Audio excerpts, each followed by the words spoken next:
Have you ever noticed how strange this sounds? 10 years ago, making $100,000 a year meant you had made it. In 2026, it often just means you can breathe. Not comfortably, just barely. Let's look at someone realistic. Meet Daniel. He's 29, lives in Austin, works in tech sales, makes $100,000 a year. Or Sophia. She's 31, lives in Manchester, works in marketing, earning the equivalent of about $95,000. On paper, both are doing well. Now let's remove the illusion and look at the math.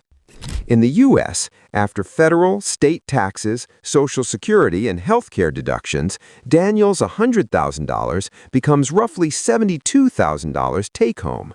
That's about $6,000 per month.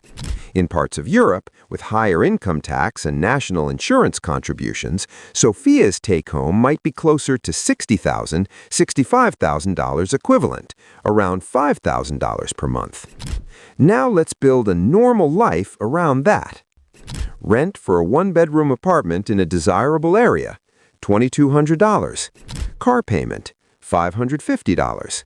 Car insurance and fuel, $350. Student loans, $400. Health insurance out of pocket in the U.S. or supplemental expenses in the EU, $300. Groceries and dining out, $800. Subscriptions, phone, internet, $250. Travel fund, weddings, gifts, and social life, $500. We're already around $5,350, and we haven't included retirement investing beyond minimum contributions. We haven't included emergencies. We haven't included supporting parents. We haven't included upgrading anything. This is not a reckless lifestyle. This is normal, and that's the problem. The hidden mistake isn't overspending. It's upgrading your fixed costs to match your income. Most people don't feel broke because they waste money. They feel broke because their lifestyle scales automatically. A 100K earner doesn't compare themselves to someone earning 40K. They compare themselves to other 100K earners. Nicer apartment, newer car, better vacations, better restaurants.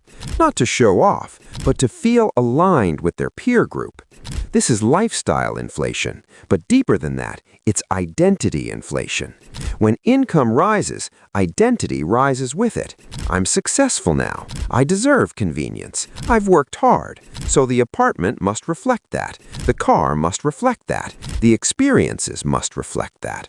Here's the quiet math nobody runs. Let's focus on just one decision. Instead of a reliable $18,000 used car, Daniel chooses a $48,000 SUV.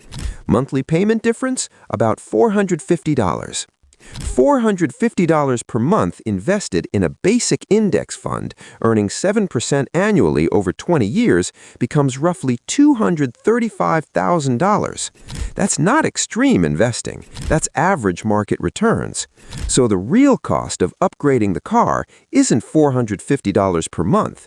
It's $250,000 in future freedom. Now zoom out.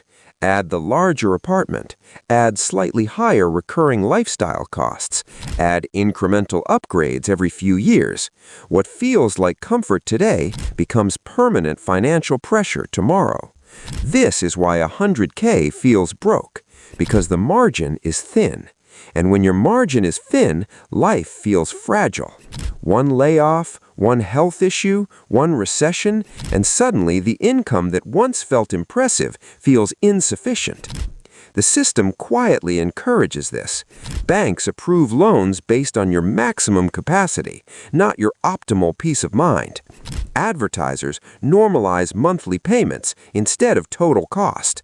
Social media normalizes constant upgrading. Nobody tells you to leave space. Financially intelligent people don't necessarily earn more. They protect margin. They think in decades, not months. They don't ask, can I afford this payment? They ask, what does this decision cost my future options? They understand something subtle. Wealth isn't built from high income. It's built from controlled fixed expenses and consistent surplus. Two people can earn $100,000. One feels trapped, one feels free. The difference isn't intelligence, it's structural decisions made early.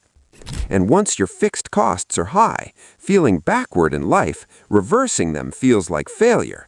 Driving an older car feels like decline. Spending less feels like shrinking. So people stay stuck, not because they're irresponsible, but because downgrading identity is psychologically uncomfortable. That's the real trap. In 2026, 100K isn't small, but it's not wealth. It's just a strong income. Without intentional structure, strong income simply creates stronger expenses. And that's why so many professionals look successful and still feel financially tight. Not because they're bad with money, but because nobody taught them the long-term math of lifestyle design. If this helped you see your income differently, consider subscribing. Not for motivation, just for clearer thinking.